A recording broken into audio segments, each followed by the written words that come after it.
Bismillahirrahmanirrahim. Pertanyaan yang ketiga dari hamba Allah 34 tahun dari Jawa Barat. Bagaimana solusi menghadapi istri yang keras kepala? Padahal dia sering mengikuti kajian juga seminar ilmu parenting. Tapi masih saja seringkali ucapan dan tingkah lakunya menyakiti suami. Contohnya berbicara dengan nada besar. Saya melihat Allahu'alam Anda sebagai suami lebih kenal ya. Coba lihat masalah bicara dengan nada besar ini. Apakah itu sudah tradisi dia dari sebelum menikah sama Anda?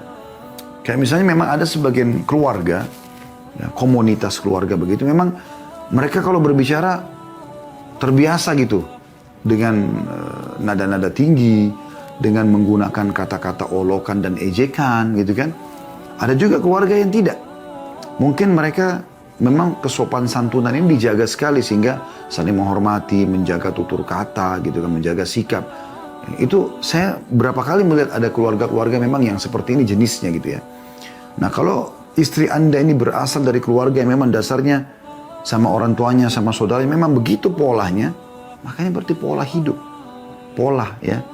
Bukan niat dia ingin membangkang. Ini sebagai PR buat Anda. Bagaimana Anda sebagai suami menerima itu sebagai sebuah tantangan agar Anda bisa memperbaikinya. Itu yang saran kami ya. Artinya gini, jangan setiap kali ada kesalahan dan kekurangan pasangan, kita langsung patok, ini nggak cocok, kita cerai. Kecuali yang terjadi pelanggaran fatal dalam agama. Berbuat kesyirikan, murtad dari agama.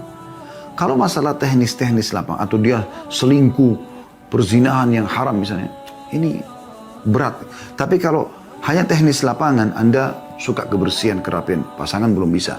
Anda suka istri yang lembut, yang periang, tapi memang dasarnya Anda menikah bukan dengan wanita yang seperti itu ya. Maka ini kan teknis lapangan. Atau Anda, kita balik kasusnya, kalau seorang perempuan dia berharap suaminya romantis ya, memanjakan dia, tapi memang dia nikah sama laki-laki yang kaku dasarnya. Nah ini kan PR bagi mereka. Ini teknis lapangan. Kalau saya sarankan, Allahu'alam, Anda berdoa kepada Allah SWT agar Allah berikan hidayah dan Allah ubah pasangan Anda, kemudian Anda jadikan ini sebagai target utama. Bagaimana caranya Anda bisa mengubah ini? Di situ kesuksesan Anda menjadi seorang pasangan yang berhasil gitu. Maksudnya yang pasangan yang baik, ideal. Karena memang kita menikah sama siapapun pasti akan ada kekurangan dia. Nah, bagaimana kekurangan pasangan kita jadikan sebagai ajang pahala buat kita supaya dia bisa berubah. Terlalu banyak orang-orang yang menyampaikan kepada saya pribadi. Ada seorang bapak dulu mengundang saya ceramah di salah satu kantor besar di Sudirman di Jakarta Pusat. Ya. Kemudian dia cerita, dia mengatakan dengan begitu ramai Masya Allah orang yang hadir. Karena di situ, di building itu banyak perusahaan-perusahaan lain yang memang nyewa juga gitu ya.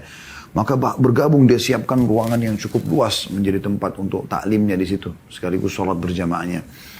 Maka dia cerita kalau awal dia dapatkan hidayah, tadinya dia jauh dari agama. Itu justru karena istrinya.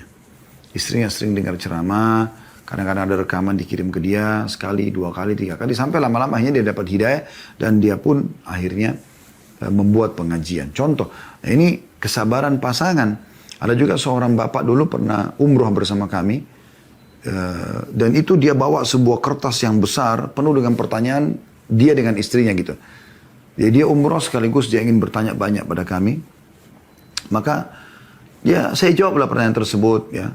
Setelah saya jawab, dia sempat menceritakan awal sebabnya dia dapat hidayah gitu.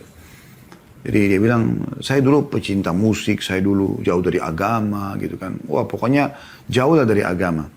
Ya. Sekarang justru pada saat itu dia menganjurkan istrinya untuk pakai cadar, untuk berubah lebih baik lagi. Dia bilang sebab awalnya istrinya suka dengar ceramah.